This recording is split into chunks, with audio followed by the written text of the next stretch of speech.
Alors, dans cette vidéo, on va travailler sur les fractions décimales. Si on regarde ici, vous avez le nombre 2,1 qui est égal à 21 dixièmes. 2,1, c'est l'écriture décimale du nombre, donc l'écriture en nombre à virgule.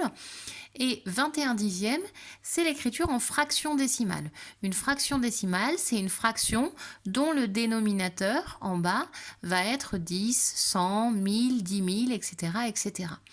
Donc ce qu'on va regarder ici, c'est comment on fait si on nous donne l'écriture décimale pour trouver la fraction décimale. Et réciproquement, si on nous donne la fraction décimale, comment est-ce qu'on fait pour trouver l'écriture décimale? Donc pour réussir à faire ça, on va se servir du tableau de positionnement des chiffres. Donc on connaît bien notre tableau. Hop. Ici, nous avons les unités, les dizaines, les centaines. Si on continuait, on aurait les unités de 1000, les dizaines de 1000, etc. De l'autre côté, j'ai noté en rouge la position de la virgule. On a les dixièmes, les centièmes, les millièmes. Et on pourrait continuer comme ça avec les 10 millièmes, les 100 millièmes, etc., etc. Si on regarde notre nombre 2,1 et qu'on essaye de le placer dans le tableau de position, on va être ici à 2,1. On regarde, on va jusqu'au dixième, puisque le dernier chiffre qui n'est pas nul, c'est le chiffre des dixièmes. Donc on va être ici sur 10.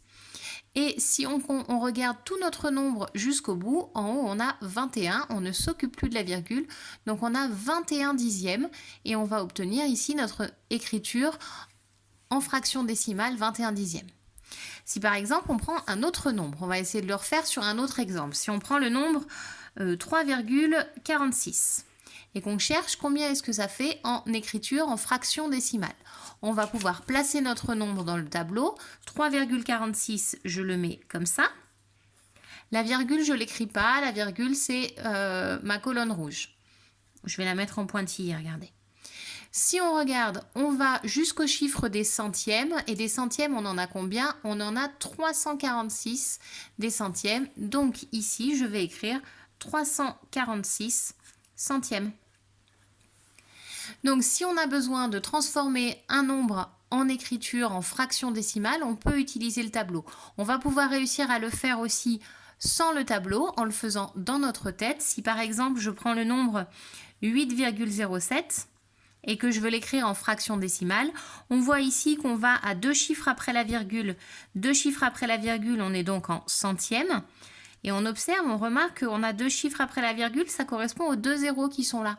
Ici, on avait un chiffre après la virgule, ça correspond à un seul zéro. Ça peut être une méthode aussi. Et qu'est-ce qu'on met au numérateur? On va mettre tout ce qu'on a. Combien on en a des centièmes? On en a 807. Donc en haut, on va écrire 807. En faisant attention au numérateur, on ne met pas de virgule.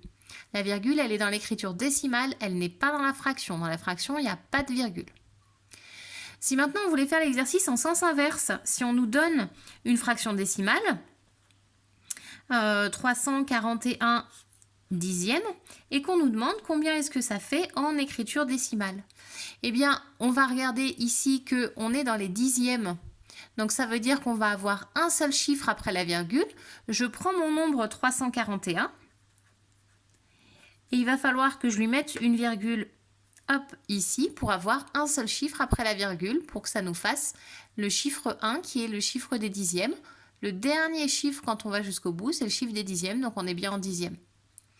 On en refait un dernier. Si on nous donne le nombre 24 sur 100, je réécris mon nombre 24 ici.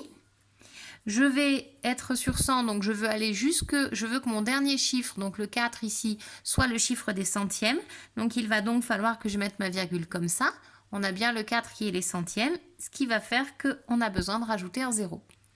Donc on a vu maintenant comment on fait pour transformer un nombre de l'écriture décimale à l'écriture en fraction décimale et réciproquement comment passer de la fraction décimale à l'écriture décimale. Maintenant c'est à vous.